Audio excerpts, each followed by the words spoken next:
Rakyat Merdeka Award 2022. Kategori khusus adalah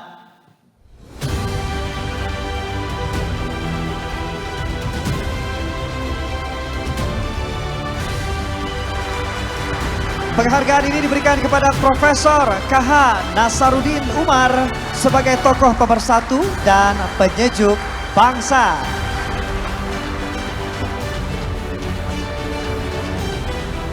Selamat malam Prof, silakan Bapak dan Ibu memberikan penghargaan secara langsung.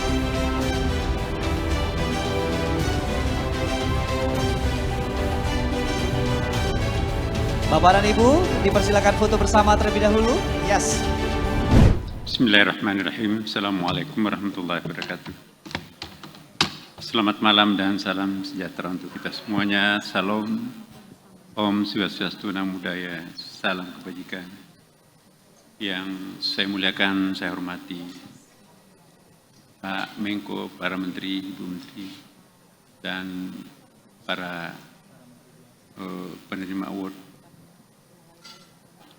Sesungguhnya saya sadar ya bahwa bukan saya yang paling tepat untuk menerima award ini. Saya merasa hanya sebagai sebuah cangkir untuk sebuah samudera. Ya. Namun kami sadar bahwa pemulihan apapun tidak akan terjadi tanpa ada ketenangan, tanpa ada kesabaran. Dan perlu ada yang membahasakan hal ini supaya terwujud ketenangan itu.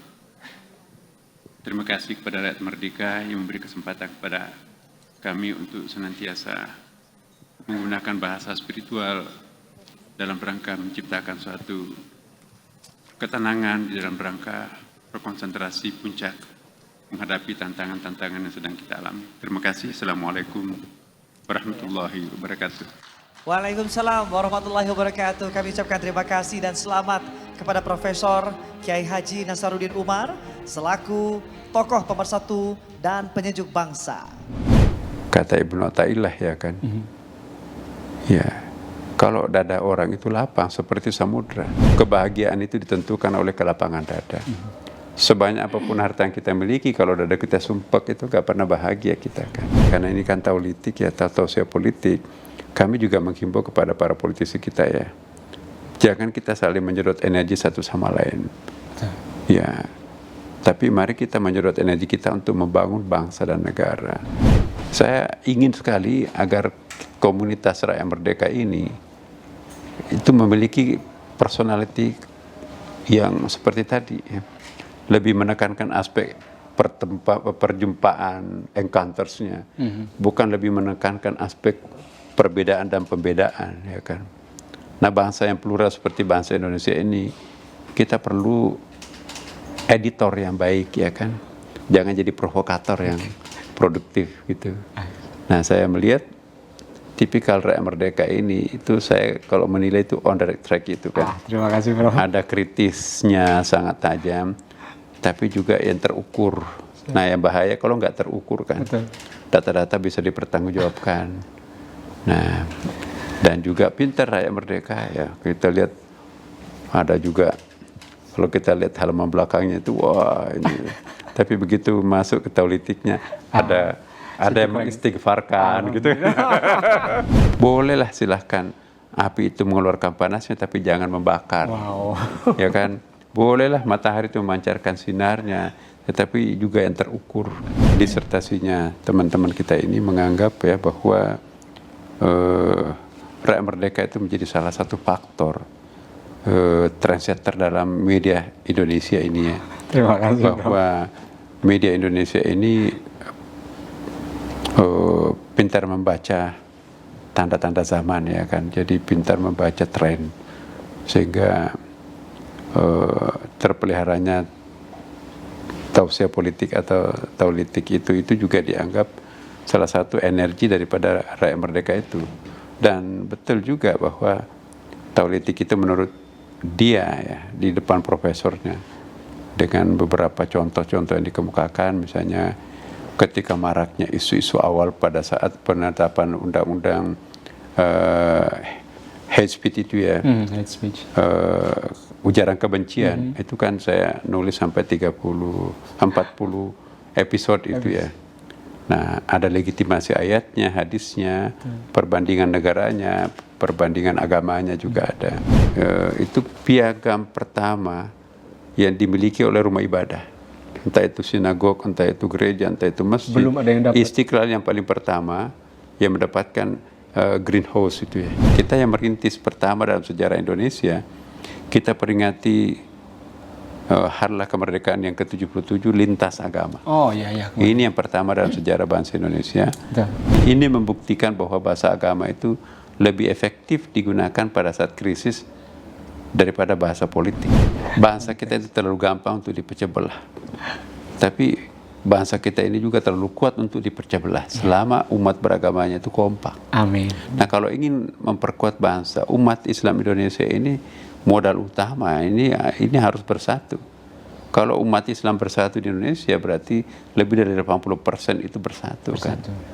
Nah, ditambah lagi saudara-saudara kita yang beragama lain 100% lah akan menjadi benteng pertahanan bangsa kan. Kita optimis. Ya, maka itu jangan ada mengaduk-aduk emosi keagamaan, karena yang paling mengkhawatirkan itu ialah konflik yang berbasis agama.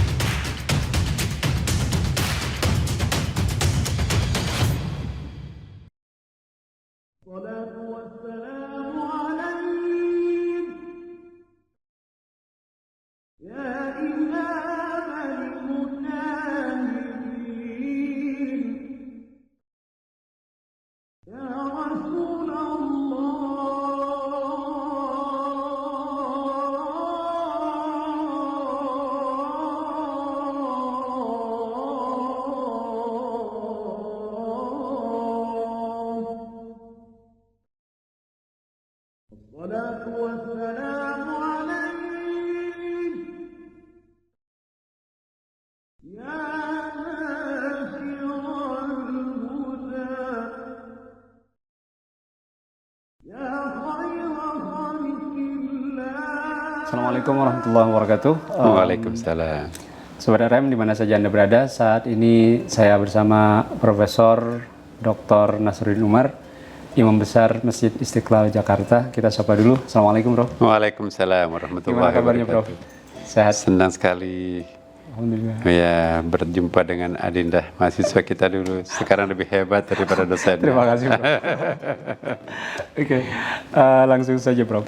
Iya. Selama ini kita pertama berterima kasih sekali karena tulisan-tulisan Profesor yang terus mengalir, bukan seperti sungai yang airnya lambat ya, tapi deras dan menyejukkan semua kalangan, termasuk karena rakyat mereka adalah the political news leader kita di wilayah politik. Jadi teman-teman politisi pun juga banyak sekali merasa terademkan istilahnya gitu dengan tulisan-tulisan Prof. Kita boleh tahu nggak, Prof, sedikit kira-kira bagaimana sih proses kreatif Profesor dalam ini? Nggak ada henti-hentinya loh, Prof, terus mengalir gitu. Untuk bisa di-share ke kita para pembaca semuanya, juga teman-teman milenial terutama ini anak muda. Silakan, Bro. Iya, terus terang ya, tulisan-tulisan saya di Rakyat Merdeka itu karya-karya tengah malam. Wow. Kami bangun jam 2 atau setengah 3 paling lambat ya. Ya, sholat, habis sholat itu dapat inspirasi nulis ya. Kadang-kadang juga saya heran, apakah saya nulis ini? Kayaknya ada yang menggerakkan tangan saya, menggerakkan pikiran saya. Betul, saya baca lagi. Apa saya nulis ini ya? Jadi kadang-kadang si tulisan malam itu, kalau kita tulis di malam hari, lalu kita baca di siang hari, ada nuansa yang berbeda. Ya, belum tentu kita bisa menulis sedalam itu di siang hari. Kenapa? Karena kita berada pada suasana batin yang bersih, habis sholat, tahajud, ya, kemudian juga nggak ada gangguan, kita dekat dengan Tuhan. Pada saat itu kita nulis encer itu. Begitu saya baca di pagi hari, kadang-kadang nggak percaya apa saya nulis ini ya. Kok bisa saya nulis seperti ini? Itu sering loh. Berarti ada kekuatan eksternal yang ikut intervensi. Nggak tahu lah seperti apa. Nah, kalau ada sesuatu yang khusus dari tulisan-tulisan saya itu mungkin karena itu. Oke. Tapi saya juga sadar bahwa saya nggak ada apa-apanya sebetulnya. Banyak kolumnis yang lebih hebat, ya saya hanya biasa-biasa. Itu yang kita senang dari profesor ini sebenarnya. Humble. Prof, di antara sekian banyak tulisan itu kan juga banyak upaya untuk terus memotivasi kita untuk terus bangkit, Prof, ya. Termasuk alhamdulillah ini sudah kita lewati dan mudah-mudahan tidak akan ada lagi masa pandemi kemarin. Tapi kira-kira bisa sedikit di-share ke kita juga nggak, Prof? Kira-kira bagaimana peranan spiritualitas ya serta agama untuk ya kesehatan mental kita ke depannya terutama, Prof? Saya kira bangsa kita ini membutuhkan energi spiritual. Saya nggak khawatir bangsa ini akan kekurangan energi logika, energi fisik. Anak-anak kita kan sekarang makin staminanya bagus, cara berpikirnya pun juga canggih ya. Tapi yang perlu saya garis bawahi, energi spiritual, kecerdasan emosional spiritualnya ini yang perlu kita push ya. Karena sesuatu yang tidak banyak diminati oleh banyak orang sekarang ini ya, dia hanya menjadi user untuk dirinya sendiri, tetapi mengexplain kepada orang lain ini yang kurang. Nah, saya akan mencoba masuk untuk di wilayah itu, bagaimana menghimpun yang berserakan, bagaimana menyatukan yang berbeda, bagaimana mempersamakan yang tadinya berkonflik, bagaimana mencari titik temu encountersnya itu yang menjadi filosofi dasar setiap tulisan saya ya. Kenapa kita harus berbeda kalau bisa bersatu? Betul. Ya kan? Jadi menurut hemat saya, kalau kita bisa bersatu, kenapa harus berbeda? Ya, kalau kita bisa menolerir perbedaan itu jangan jadi konflik, kenapa harus berkonflik? Ya kan? Dan ujung-ujungnya nanti kenapa harus perang? Ya, oke lah perbedaan pendapat itu ditolerir, tapi jangan sampai nanti menimbulkan sebuah ketegangan yang menyedot energi sendiri kan. Menyedot energi itu kan mubazir. Kita makan yang enak-enak. Kenapa kita nggak gunakan untuk memproduktifkan diri kita, menyumbangkan energi kita itu kepada bangsa dan negara kita? Kenapa energi itu harus dihabiskan dengan berkonflik, bersih tegang? Itu menyedot energi loh. Nah, karena itu saya mencoba untuk membangkitkan kesadaran kolektif kita semuanya ya, bahwa sebetulnya ya, kita harus berlapang dada ya. Kalau kita lapang dada, ya analoginya seperti kata Ibnu Athaillah ya kan. Ya, kalau dada orang itu lapang seperti samudra, sekotor apapun Sungai Ciliwung tidak akan pernah merubah warnanya samudra ya kan. Nah, kalau dada kita lapang seperti samudra, tapi kalau sebaliknya dada kita itu sumpek, setetes tinta pemilu aja itu bisa menghitamkan semuanya kan. Tapi sekotor Sungai Ciliwung tidak akan pernah menghitamkan samudra. Nah, mari kita berlapang dada. Nah, kelemahan bangsa kita nanti untuk kita antisipasi masa depan ini ialah bagaimana mengajak warga masyarakat bangsa kita itu memiliki dada yang lapang. Kata kuncinya di situ, kebahagiaan itu ditentukan oleh kelapangan dada. Sebanyak apapun harta yang kita miliki, kalau dada kita sumpek itu gak pernah bahagia kita kan. Al-ghina nafs. Nah, jadi para politisi, karena ini kan taulitik ya, tausiah politik, kami juga menghimbau kepada para politisi kita ya, jangan kita saling menyedot energi satu sama lain. Ya, tapi mari kita menyedot energi kita untuk membangun bangsa dan negara. Tapi juga saya tidak sependapat ya kalau misalnya semuanya perlu diterjemahkan bahwa itu konflik, tegang. Nah, kita harus bedakan antara pembengkakan kualitas dan demoralisasi masyarakat ya kan. Wah, misalnya DPR tegang, kampus juga tegang. Bukan, hemat saya bukan tegang. Itu adalah pembengkakan kualitas. Anak-anak kita itu kan makin pintar sekarang kan. Semakin pintar suatu masyarakat itu semakin dinamis. Bedakan antara dinamika masyarakat dan ketegangan masyarakat. Saya tidak melihat Indonesia itu ada ketegangan, yang ada hanya dinamis. Dinamisasi masyarakat itu positif, ketegangan itu negatif. Nah, jadi ini perlu kita bedakan. Jangan sampai setiap ada ribut-ribut, wah ini bahaya, ini konflik. Enggak. Jadi Jadi kita harus lebih positif melihatnya, Prof. ambil itu positif itu. Ya, dinamika masyarakat itu diperlukan daripada kita statis ya. Kayak dulu zaman Orde Baru, adem semuanya. Tapi seperti sebuah mahmah. Gejolaknya, akhirnya apa yang terjadi itu kan meletup ya kan. Nah, apa yang terjadi sekarang ini itu insya Allah tidak akan terjadi letupan seperti itu. Kenapa? Ada kanalisasi melalui dialog. Nah, situasi masyarakat yang terbuka seperti ini, memang dialog itu sangat penting. Jangan diartikan dialog yang terbuka itu bahwa masyarakat kita makin kasar, makin tidak bermoral. No, itu prestasi puncak anak bangsa yang mencapai puncak kualitas. Dulu kan yang bisa mengencap pendidikan itu hanya golongan masyarakat tertentu kan. Belanda menjajah kita kan. Sekarang siapapun juga. Dulu santri hanya dibatasi belajar di agama. Sekarang santri jadi dokter, diplomat, jenderal, konglomerat. Jadi semua orang bisa mengakses dunia pendidikan luas. Nah, konsekuensinya semakin pintar anak masyarakat, anak bangsa itu semakin dinamis. Dinamisasi masyarakat itu bukan berarti makin kurang ajar masyarakat.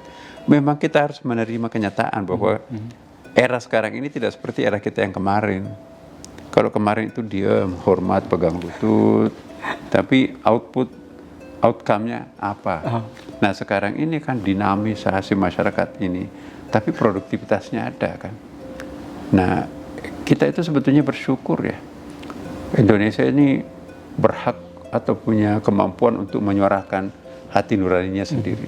Mohon maaf ya tanpa menyebut nama negaranya. Orang nggak berani berbeda pendapat dengan pemerintahnya. Orang nggak berani berbeda pendapat dengan aparat keamanannya. Takut ditangkap, takut dibunuh. Nah, kita di Indonesia kan, coba kita lihat media yang terbuka seperti ini. Apa yang nggak bisa diungkapkan? Semua serba transparan. Hemat saya itu positif supaya kita makin matang. Salah-salah kita membuat statement itu bisa dipidana kan. Hemat saya itu bukan persoalan yang setback, itu persoalan positif. Ya, orang sekarang bisa membicarakan apa yang ketidakadilan itu dimunculkan semua. Bukan sekarang ini makin tidak adil dengan banyaknya suara-suara yang menyuarakan perlunya keadilan. Lebih banyak yang tidak adil di masa lampau, tapi orang nggak berani menyuarakan dulu. Ya kan, itu harus dibedakan itu. Dulu banyak problem tapi tidak ada media. Ada media tapi mana berani kan. Nah, sekarang era kebablasan sudah kita akhiri. Nah, tapi kita masuk pada wilayah kemerdekaan. Jadi bedakan juga antara kebebasan dan kebablasan. Bedakan juga antara ketenangan dan kevakuman. Yang kita perlukan itu bukan kevakuman tapi ketenangan.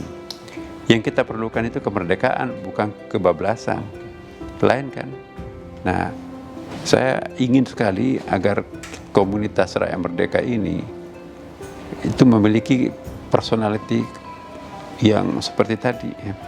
Lebih menekankan aspek perjumpaan, encountersnya, bukan lebih menekankan aspek perbedaan dan pembedaan ya kan. Nah, bangsa yang plural seperti bangsa Indonesia ini, kita perlu editor yang baik ya kan. Jangan jadi provokator yang produktif gitu. Nah, saya melihat tipikal rakyat merdeka ini itu saya kalau menilai itu on the right track itu kan. Terima kasih, Prof. Ada kritisnya sangat tajam, tapi juga yang terukur. Nah, yang bahaya kalau nggak terukur kan. Betul. Data-data bisa dipertanggungjawabkan. Nah, dan juga pintar rakyat merdeka ya. Kita lihat ada juga kalau kita lihat halaman belakangnya itu wah ini. Tapi begitu masuk ke politiknya ada yang mengistighfarkan gitu. Prof, ada kekhawatiran kan, ini menjelang tahun politik kan sudah mulai ramai ini. Ada kekhawatiran terjadinya di ujungnya nanti polarisasi kembali terjadi lagi gara-gara politik identitas yang kemarin sudah di warning kan, diwanti-wanti sama Pak Presiden. Dari perspektif agama sendiri, apalagi Profesor kan guru besarnya ilmu tafsir sih. Silakan, Prof. Jadi saya sih melihat ya apa yang disampaikan oleh Bapak Presiden kita kemarin itu sangat positif. Karena mimiknya, bahasa tubuhnya, kemudian juga konteks pembicaraannya itu kan ada muqayyadnya, ada stressing pointnya, Oke. bahwa tidak ada lagi politik identitas yang bisa memecah belah bangsa. Jadi kata-kata yang bisa memecah belah bangsa itu kan stressing pointnya. Jadi bukan titik, tidak ada lagi politik identitas. Ya, saya kira kalau melarang politik identitas itu, bahasa saya di Rakyat Merdeka kan, itu sama dengan melarang matahari memancarkan cahayanya. Sama dengan melarang api mengeluarkan panasnya kan. Nah, hemat saya bukan maksudnya Bapak Presiden seperti itu. Bolehlah silahkan api itu mengeluarkan panasnya, tapi jangan membakar. Wow. Ya kan? Bolehlah matahari itu memancarkan sinarnya, tetapi juga yang terukur. Sehingga kan matahari itu kan juga obat ya kan, ultravioletnya itu. Api itu juga diperlukan kehangatannya, tapi jangan membakarnya. Nah, itu yang perlu kita lihat. Karena politik identitas itu sewaktu-waktu diperlukan. Jadi saya memilih kata-kata bukan menggunakan istilah mereduksi. Mereduksi itu konotasinya mengkat, negatif itu connotationnya itu ya. Tapi kalau menghemat itu konotasinya lebih positif. Jadi menghemat politik identitas. Artinya jangan dibunuh, jangan dimatikan, tetap cadangannya itu kan nanti diperlukan. Indonesia dulu merdeka itu karena energi politik identitasnya itu. Allahu Akbar ya kan, merdeka Indonesia itu kan. Nah, jadi itu jangan diumbar kemana-mana. Politik aliran itu, politik identitas itu, tapi kita harus hemat ya. Kapan-kapan diperlukan nanti itu, kalau ada yang mengancam keutuhan bangsa kita, ya itu tetap diperlukan. Maka itu ya saya istilahkan dengan menghemat politik identitas. Jangan hanya mau memilih presiden, kita mubazir menggunakan politik identitas, politik aliran. Ya, akhirnya nanti jadinya perang ayat. Yang terjadi adalah pecah belah antara sesama umat. Ya, jadi itu nggak boleh terjadi. Tapi kalau kita memotivasi masyarakat kita itu untuk memelihara kebersihan, misalnya kan at-taharatu minal iman, kebersihan itu adalah separuh dari iman. Itu kan statement bahasa identitas itu kan. Tapi itu positif. Ya. Tapi kalau kita balik ya, siapa yang tidak masuk golonganku maka itu adalah kafir. Wah, itu bahaya. Mengkafirkan, memusyrikkan, memunafikkan, membid'ahkan. Itu akhirnya perang di situ jadinya. Nah, saya kira janganlah kita seperti itu ya. Saya mendukung apa yang disampaikan Bapak Presiden. Politik identitas yang bisa menciptakan suatu ketegangan antara sesama warga bangsa itu dihindarilah. Terlalu mahal nilainya kalau itu kita gunakan hanya untuk menduduki sebuah jabatan ya. Jangan mempertaruhkan bangsa hanya untuk kepentingan subjektivitas orang, perorangan atau kelompok. Nah, betul apa yang dikatakan Bapak Presiden. Jadi Sobat RM di mana saja Anda berada, jadi mungkin saya tekankan lagi ya, di Rakyat Merdeka itu karena dominannya kita adalah berita-berita politik, tapi juga ada tausiah politik yang kita singkat dengan taulitik, yang pengisinya adalah, kolumnisnya adalah Pak Profesor ini. Prof, itu kalau nggak salah bahkan kita dengar sudah sampai diterjemahkan ke bahasa Inggris dan pernah juga menjadi disertasi Prof ya, di Harvard Seminari kalau nggak salah. Bisa diceritakan Prof itu? Ya, jadi memang ada yang anak mengambil skripsi banyak. Banyak. Tapi mengambil master itu ada 2 orang. Yang ini nanti dipromosikan lagi di dalam proposalnya itu untuk menjadi penelitian S3-nya. Dia Harvard Seminari di Amerika. Itu dia ambil taulitik Rakyat Merdeka itu kan. Dia mencoba untuk mengelaborate bahwa bangsa Indonesia itu membutuhkan ketenangan, kesejukan, dan kedamaian. Nah, justru di situ dia melihat bahwa disertasinya teman-teman kita ini menganggap ya bahwa Rakyat Merdeka itu menjadi salah satu faktor trendsetter dalam media Indonesia ini ya. Terima kasih. Bahwa media Indonesia ini pintar membaca tanda-tanda zaman ya kan. Jadi pintar membaca tren sehingga terpeliharanya tausiah politik atau taulitik itu juga dianggap salah satu energi daripada rakyat merdeka itu. Dan betul juga bahwa taulitik itu menurut dia ya di depan profesornya dengan beberapa contoh-contoh yang dikemukakan, misalnya ketika maraknya isu-isu awal pada saat penetapan undang-undang hate speech itu ya, hate speech. Ujaran kebencian, itu kan saya nulis sampai 40 episode itu ya. Nah, ada legitimasi ayatnya, hadisnya, perbandingan negaranya, perbandingan agamanya juga ada. Dan apa yang kita lihat di dalam tulisan-tulisan saya itu memang saya mencoba untuk mencari betul, bukan spontanitas saya tulis, tapi di depan saya ada banyak buku ya. Wow. Karena itu rujukan-rujukannya itu karena filsafat saya dalam menulis artikel. Kalau referensi kita itu bahasa Indonesia, orang semua baca aslinya kan. Nah, saya dikarunia Tuhan sedikit bisa membaca bahasa Arab, bahasa Inggris, dan beberapa bahasa lain. Ya, akhirnya terkesan selalu baru. Padahal sesungguhnya sudah ada dalam kitab kuning, sudah ada dalam kitab-kitab yang lain, buku-buku yang lain. Tinggal ya kan. mengeksplornya aja, Prof. Nah, jadi sehingga ada terkesan baru. Ya baru karena tidak ada yang berbahasa Indonesia rujukannya. Yang lain nggak tahu soalnya referensi itu. Prof, ini kita juga kan banyak juga yang baru datang lagi ke Istiqlal karena kan kemarin selama pandemi dan banyak yang terkagum-kagum di bawah di bawah kepengurusan baru, di bawah komando Pak Profesor. Ada bahkan kita dengar ada istilah wakaf energi, terus ada pengkaderan ulama perempuan. Jadi ini bahkan bukan pertama di Indonesia, bahkan pertama di dunia. Bahkan ada area tertentu yang kabarnya kita dengar di Istiqlal ini yang bebas COVID. Itu bisa diceritain nggak sih, Prof? Buat teman-teman baca semuanya. Jadi ini juga di luar perkiraan saya, ini juga lagi keajaiban ya. Mengurus rumah Tuhan itu selalu banyak keajaiban. Wow. Kita memang akan mengumumkan Istiqlal akan diistirahatkan dulu 1 tahun ya waktu itu. Alasannya kita mau perbaiki lah. Nanti kalau ada jamaah masuk, pada ini kalau mau dirombak, kita mau gali basement seputar Istiqlal kan. Baru kita mau mengumumkan untuk penutupan Istiqlal, tiba-tiba COVID dulu menutup. Jadi belum sempat kita mengumumkan penutupan Istiqlal karena mau direnovasi. Ada pandemi itu. Pandemi datang. Wow. Pemerintah nutup semua rumah ibadah ya kan, termasuk Istiqlal. Nah, alhamdulillah dalam posisi seperti Momentumnya ketemu ya. Pekerja kita tuh luar biasa, pagi sore malam kerja.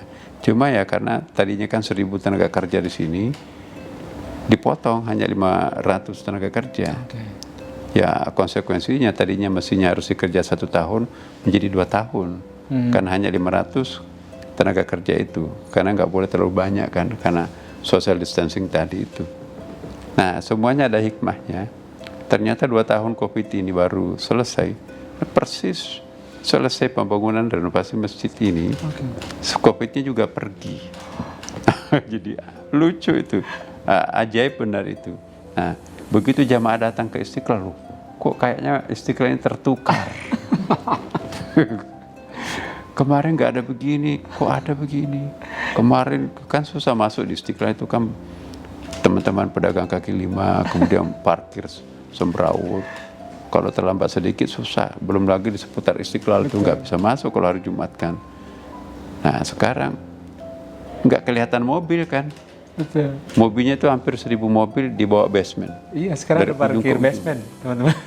Pedagang kaki limanya tuh nggak kelihatan lagi, karena kita bikinkan taman di belakang, indah bangunannya kan. Jadi terkonsentrasi. Akhirnya ada space-nya tetap kita hidupkan. Kemudian juga parkirnya tetap ada tapi di bawah.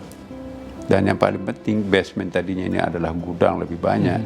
Sekarang menjadi sekolah, mulai dari TK sampai S3. S3, Ya. Bro? S3. Dan S3-nya, S2, S3-nya itu kerjasama kita dengan PT IKI, Harvard dengan Al-Azhar.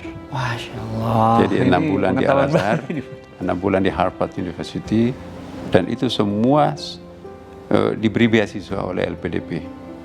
Jadi asramanya, transportasinya, makannya, uang SPP-nya sampai biaya penelitiannya itu semuanya ditanggung. Jadi istilahnya mahasiswa itu bawa koper dan semuanya all in situ itu. Termasuk pengkaderan untuk apa tadi, kader ulama perempuan? Kader ulama perempuan kita yang pertama. Oke. Dulu kan tidak ada ulama spesialisasi perempuan. Jadi waktu pimpinan Al-Azhar datang, Al-Azhar, wah ini loncatan berpikir Istiqlal ini kok melampaui kami ini. Baru kami merencanakan untuk menghadirkan pendidikan kader ulama perempuan, tapi sudah ada di Istiqlal. Nah, itu bukan hanya karena pesertanya perempuan, tapi kurikulumnya. Kemudian juga kita kan agak ironi ya, lebih dari 50% penduduk Indonesia itu adalah perempuan.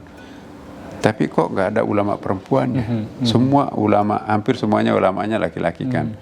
Nah, padahal dalam Islam, dalam Quran, laki-laki dan perempuan itu kan sama. Sama-sama sebagai khalifah, sama-sama sebagai hamba. Ya, seolah-olah yang selama ini yang berhak menafsirkan Quran itu adalah laki-laki.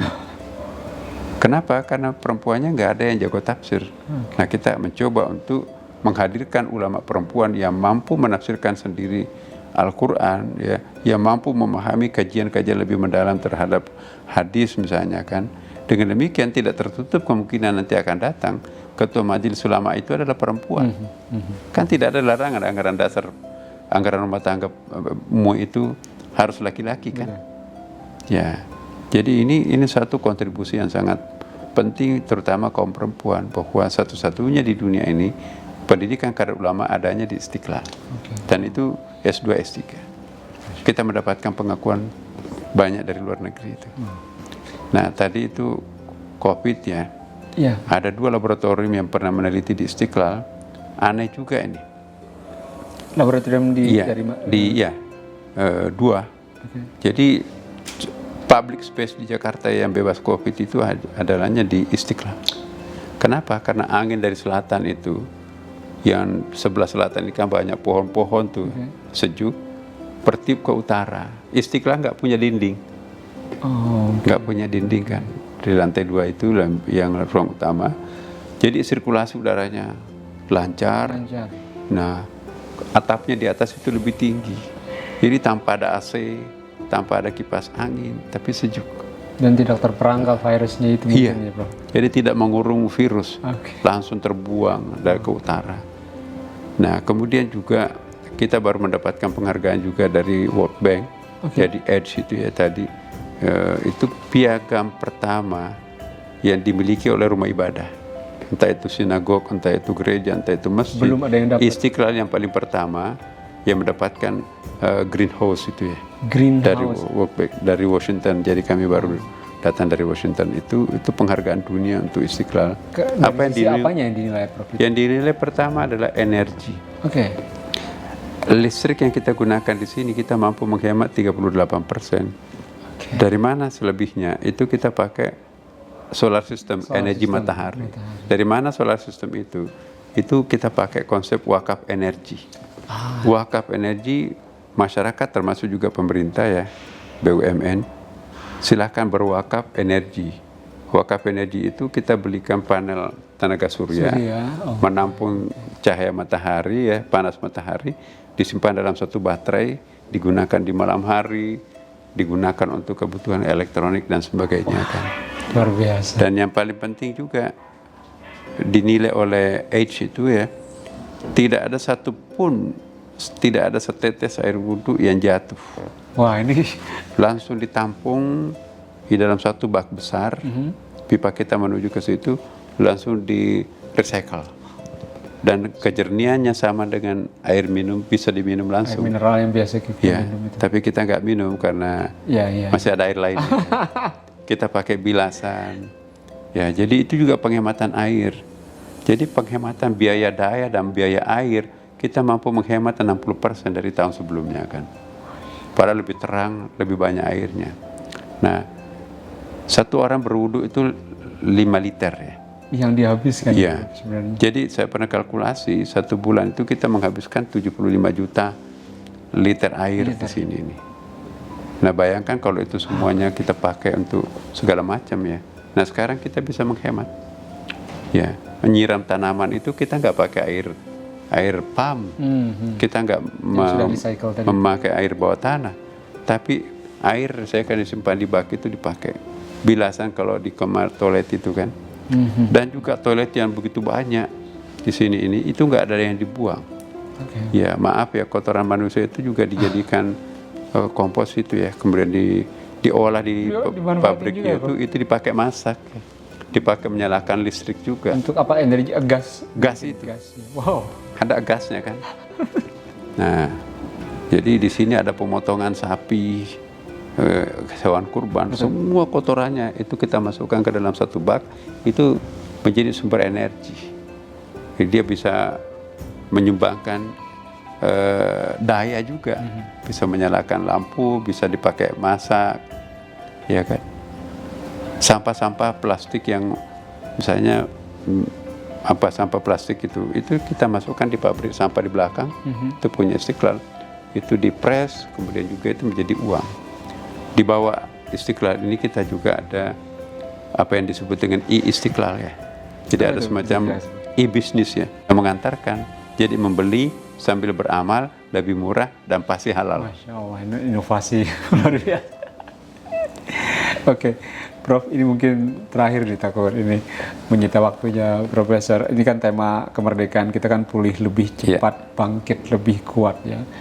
Dari perspektif agama sendiri, kalau Profesor kira-kira apa ya, bisa memberikan saran supaya kita bisa lebih pulih lebih cepat. Istiqlal ini kan ada 2 hari yang kita rayakan, Hari Raya Keagamaan dan Hari Raya Nasional. Hari Raya Keagamaan itu seperti Maulid Nabi, Isra Mi'raj, 1 Muharram, bulan Ramadan, Nuzul Quran. Ya. Tapi kalau hari nasional itu seperti 17 Agustus kemarin. Nah, kita yang merintis pertama dalam sejarah Indonesia, kita peringati Harlah Kemerdekaan yang ke-77 lintas agama. Oh iya iya. Ini yang pertama dalam sejarah bangsa Indonesia. Ya, orang nomor satunya pimpinan agama itu semuanya. Ya, ada Hindu, Buddha, Katolik, Protestan, Konghucu datang ke Istiqlal dengan pakaian kebesarannya, ya, merayakan proklamasi kemerdekaan, doa bersama. Pertama ini Prof kemarin. Jadi bayangkan datang dengan umatnya, ya kan. Baru habis itu ada tarik tambang. Nah, kebayang nggak tarik tambang? Jadi tidak ada lagi atribut agama apa ada, karena kita baurkan. Ini kelompok umur sekian masuk, ada pertandingan tenis meja, kemudian juga lari kelereng, lari karung, ya lintas agama. Lintas agama. Ramai bener di sini nih. Ada apa namanya itu, olahraga macam-macam lah, olahraga kesenian dan seterusnya. Sifatnya hiburan, Bro. Hiburan. Nah, jadi ternyata mereka bisa bersorak, bisa merayakan kemerdekaan, dan itu tertanam rasa cinta tanah airnya sangat luar biasa kan. Dan lintas agama ya, Prof. Lintas agama. Nah, jadi saya bisa bayangkan ya, siapapun yang akan mengancam negara bangsa Indonesia kita ini, ya mereka akan serentak akan memproteksi ya kan. Kenapa? Karena kita ini menjadi satu kesatuan yang utuh ya kan. Inilah yang perlu kita tularkan ke masyarakat, bukan hanya di Indonesia tapi dunia. Ini sama-sama agamanya tapi berantem satu sama lain. Ya, ini sama-sama mazhabnya bahkan, tapi berantem firqahnya satu sama lain. Nah, kita ini berbeda bangsa, berbeda suku etnik. Ya, kita bisa. Dulu kita mencoba untuk memberikan bantuan kepada fakir miskin untuk korban COVID ini. Kita mengumpulkan dana, itu fantastik. Saya tidak sebutkan jumlahnya di sini, tapi itu luar biasa. Karena kita nggak punya by name by address, itu kita serahkan ke gubernur atas saran dari ketua manajemen COVID kita pada waktu itu. Alhamdulillah kita bisa berkontribusi. Ini membuktikan bahwa bahasa agama itu lebih efektif digunakan pada saat krisis daripada bahasa politik. Betul. Dan mudah-mudahan ke depan juga tidak akan ada terjadi polarisasi lagi, Prof ya. Karena membawa identitas agama-agama apalagi berbeda. Gitu. Ya. Identitas agama, identitas golongan, identitas aliran, identitas apapun sebetulnya, kalau itu bermuara untuk penguatan bangsa, it's okay. Tapi kalau hanya untuk memecah belah, itu jangan. Bangsa kita itu terlalu gampang untuk dipecah belah. Tapi bangsa kita ini juga terlalu kuat untuk dipecah belah selama umat beragamanya itu kompak. Amin. Nah, kalau ingin memperkuat bangsa, umat Islam Indonesia ini modal utama ini harus bersatu. Kalau umat Islam bersatu di Indonesia berarti lebih dari 80% itu bersatu. Kan.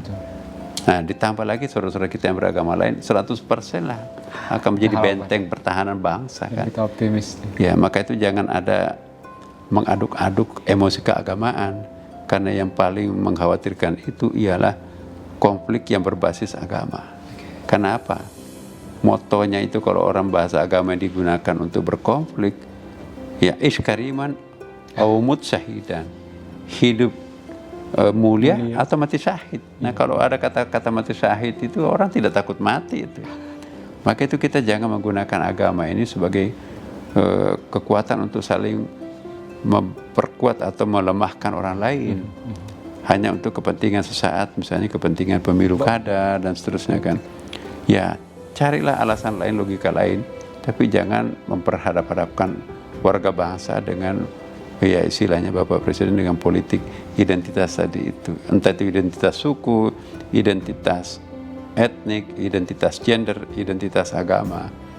Nah, maka itu saya kira saya juga berterima kasih kepada Rakyat Merdeka mau memuat tulisan-tulisan saya. Kita malah berterima kasih juga. Dan mudah-mudahan Rakyat Merdeka insya Allah menjadi milik kita semuanya. Amin, amin. Terima kasih sekali Prof. Baik Sobat RM, di mana saja Anda berada, sekali lagi, jadi di tengah berita-berita politik kita yang mungkin ada perbedaan-perbedaan antara partai-partai tertentu, di halaman Rakyat Merdeka juga baik cetak dan versi online kita RMID itu juga ada, bisa kita temukan Taulitik, jadi berisi tausiah politik maksudnya.